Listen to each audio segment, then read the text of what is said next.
dia. Então, nesse artigo, nós tomamos como objeto de análise a autonomia, né, e a sua importância para o processo de libertação. Inicialmente, a gente fez um levantamento de qual era o conceito de autonomia, como podemos compreender a autonomia. E a autonomia, na sua etimologia, é uma palavra grega que significa o poder de dar a si mesmo a lei. Então, a gente não compreende a autonomia como um poder sem limite, ou como autossuficiência. Não. A autonomia, ela alia ao mesmo tempo uma ação individual e um componente social.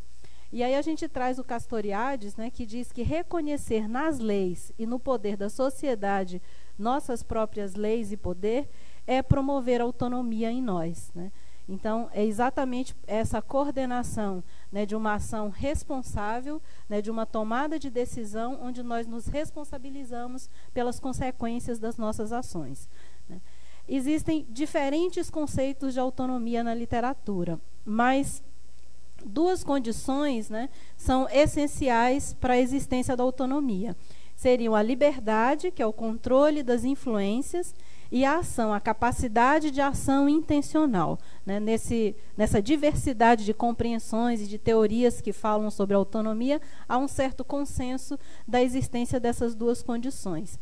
Então, a gente tomou como ponto de referência, como ponto de partida, para pensar sobre a autonomia do ponto de vista espírita, que a compreensão de um sujeito autônomo é aquele que interroga, reflete e delibera com liberdade e com responsabilidade.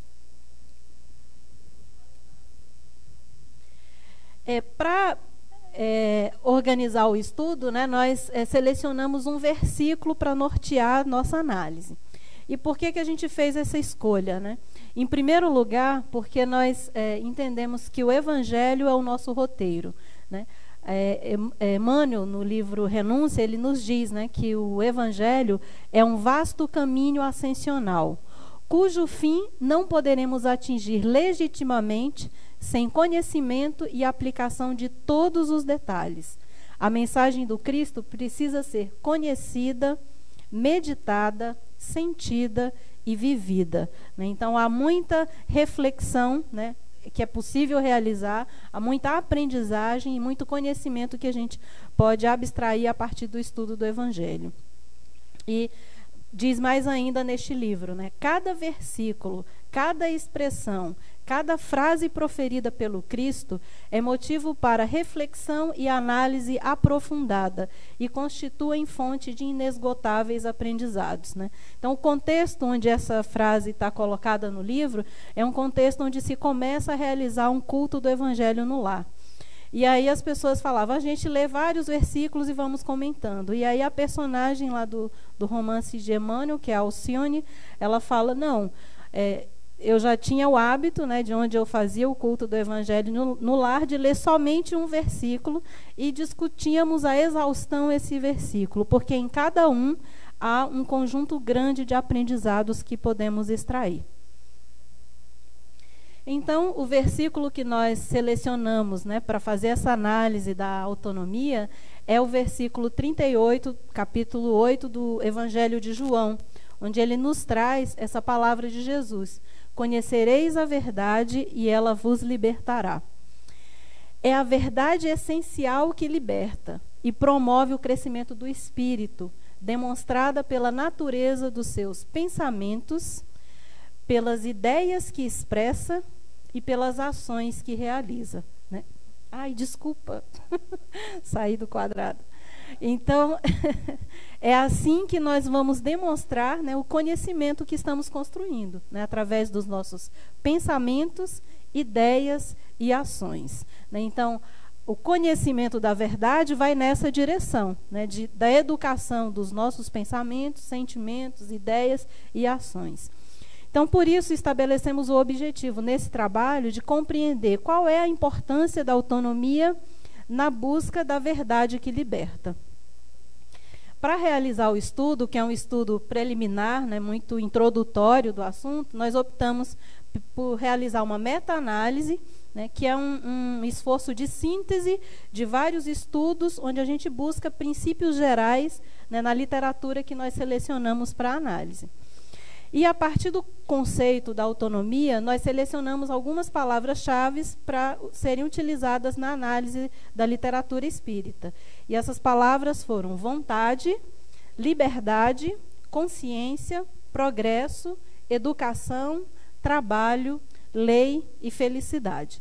Né, nós pesquisamos livros espíritas que abordassem essas questões. Em primeiro lugar, né, por que nós precisamos buscar esse processo evolutivo? Né? A doutrina nos fala que a nossa evolução moral e intelectual, né, ela é necessária, né, como no artigo anterior foi apresentado. Né? Temos esse esforço de evolução constante para caminhar em direção a Deus.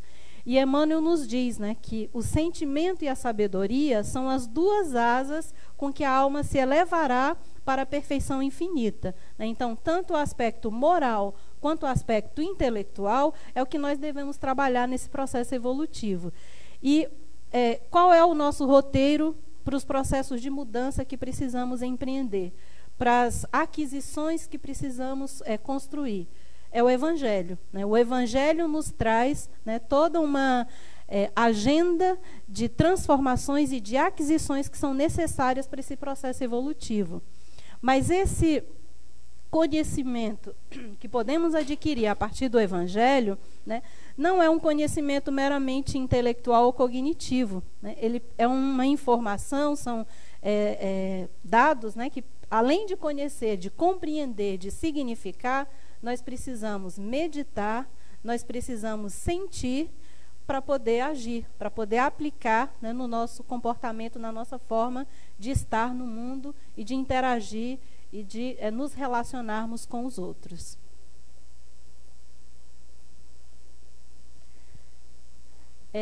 No Livro dos Espíritos, né, ao apresentar a lei do progresso, Kardec pergunta: por que não apressam o progresso da humanidade? E eles respondem que Deus, em sua sabedoria, quer deixar aos homens o mérito de se convencerem pela razão. Se convencer pela razão significa construir convicções pessoais. Né? O esforço, a necessidade do esforço para atribuir sentido, para construir significados. Né?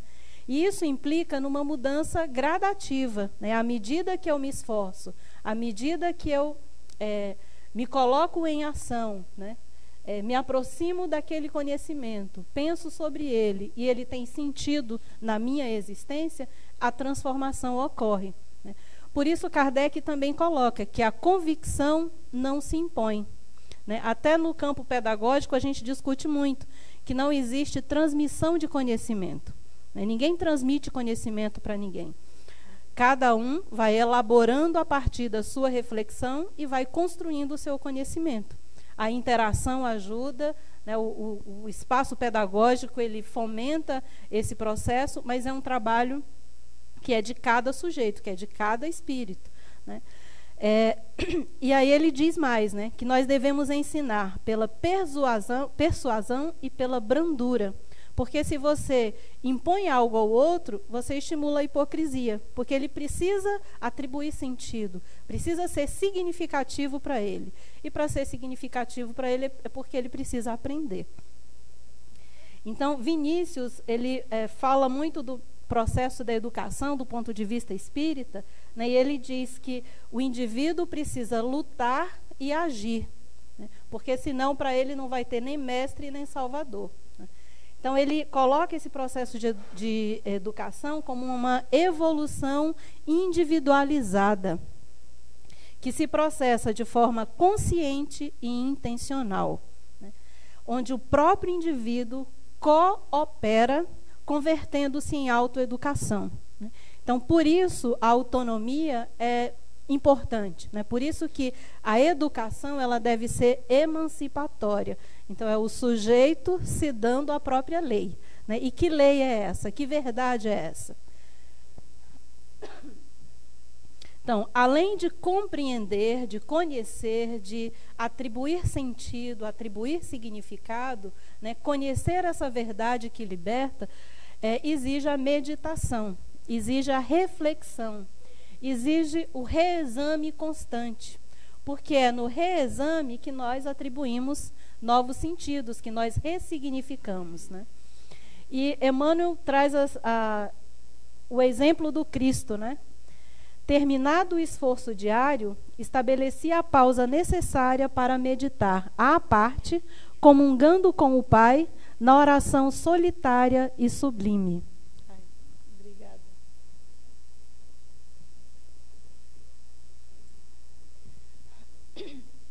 Então, é o momento da reflexão, da meditação e da oração, né?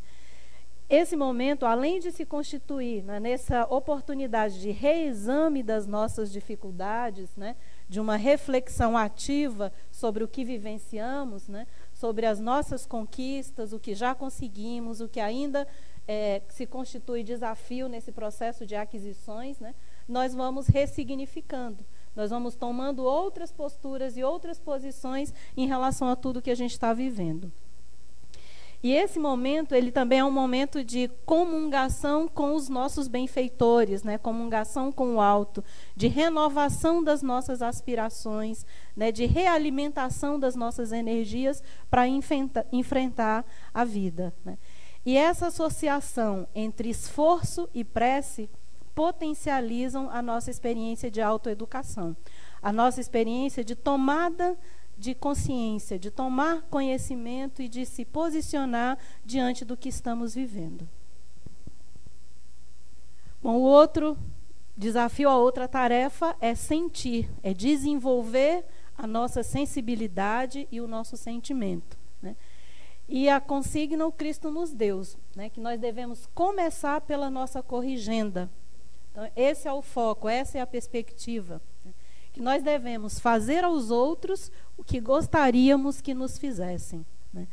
Para isso, eu preciso desenvolver empatia, eu preciso me colocar no lugar do outro, pensar que dor que o outro sente, como eu posso contribuir e colaborar, né, para o enfrentamento que o outro que está ao meu lado está fazendo.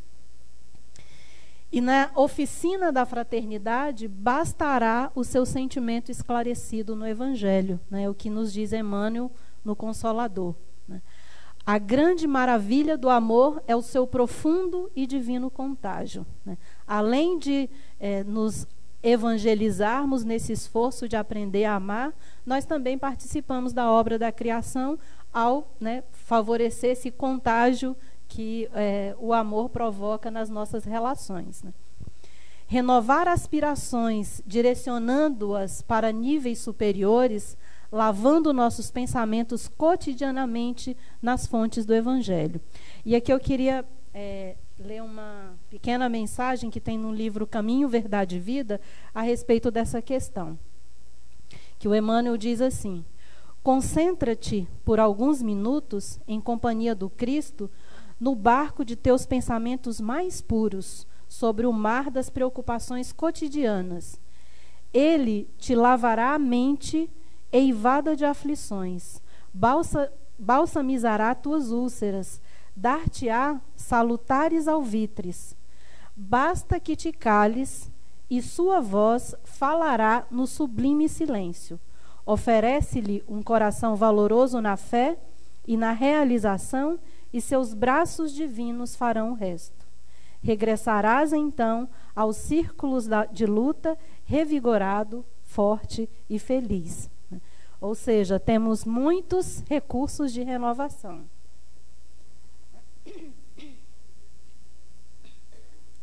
Agir, né? A outra tarefa no processo de conhecimento da verdade que liberta. Kardec diz que que trabalho é toda ocupação útil, né? E o trabalho faz pensar, o trabalho faz agir, né? Atributos importantes aí de seres, né, inteligentes que somos, né? Isso demonstra que o esforço, né, que a proatividade impulsionam as transformações. Elas impulsionam tanto a mudança da compreensão, né, a mudança das nossas concepções, como a nossa capacidade de ação.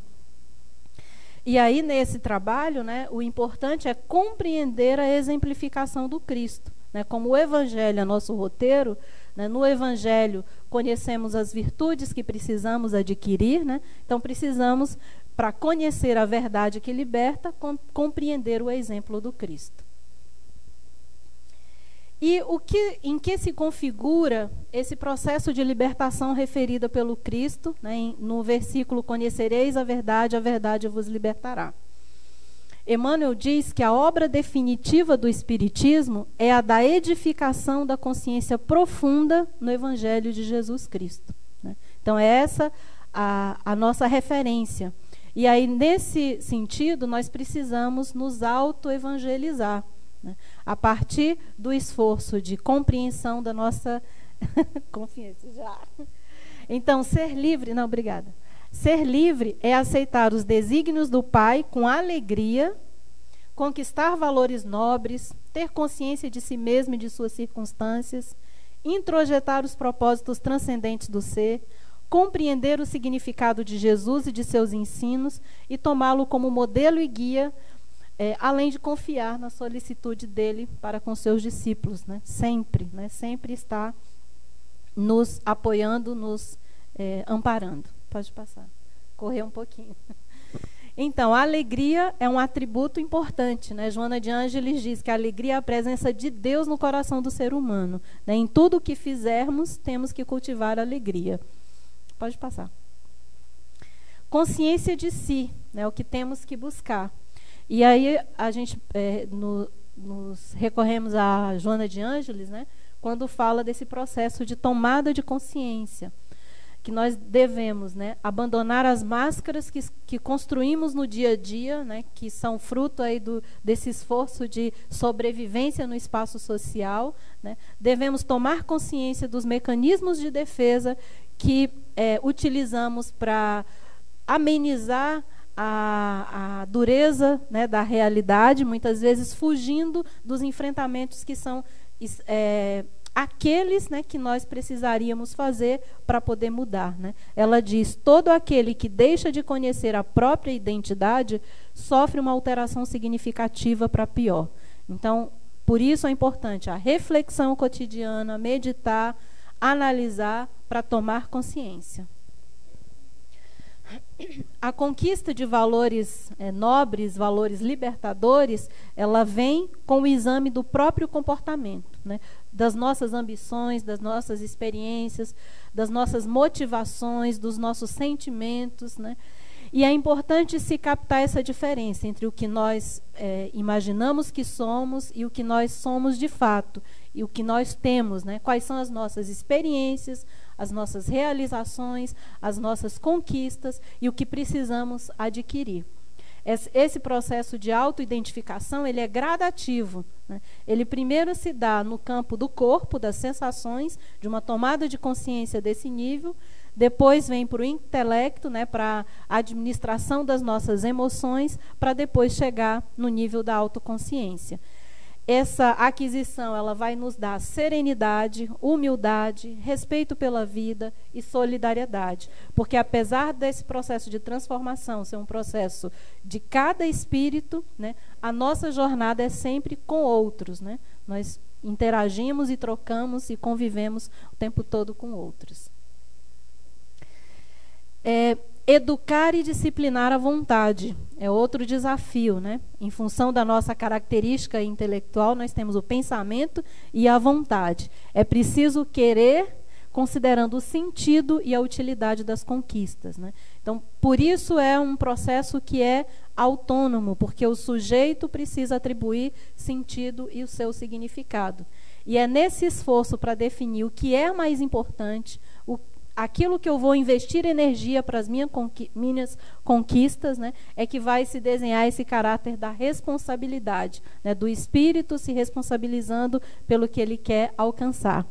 E são nos pequenos testes da vida cotidiana que a gente se prepara para os grandes testes, né? Para aqueles testes que envolvem essas aspirações carnais e morais. É o nosso comportamento no trânsito, é o nosso comportamento quando estamos numa fila esperando o atendimento e aquele atendimento demora, né? São pequenas aprendizagens que nos preparam para esses processos maiores. E a gente tem vários recursos, leituras que fortalecem o ânimo, a oração que eleva a nossa sintonia, a meditação que harmoniza as emoções e o trabalho no bem.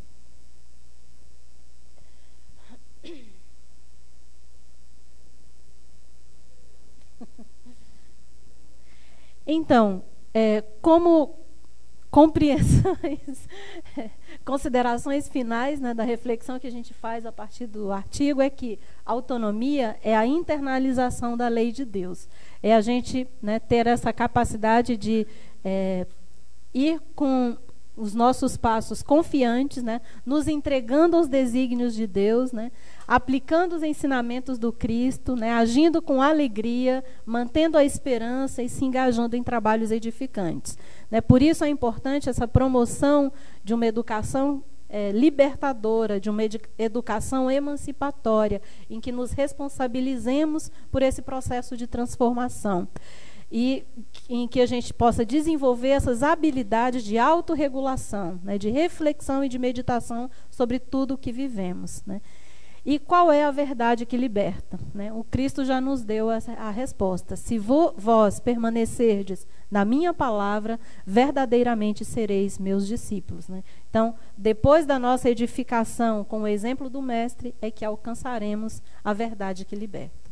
Obrigada.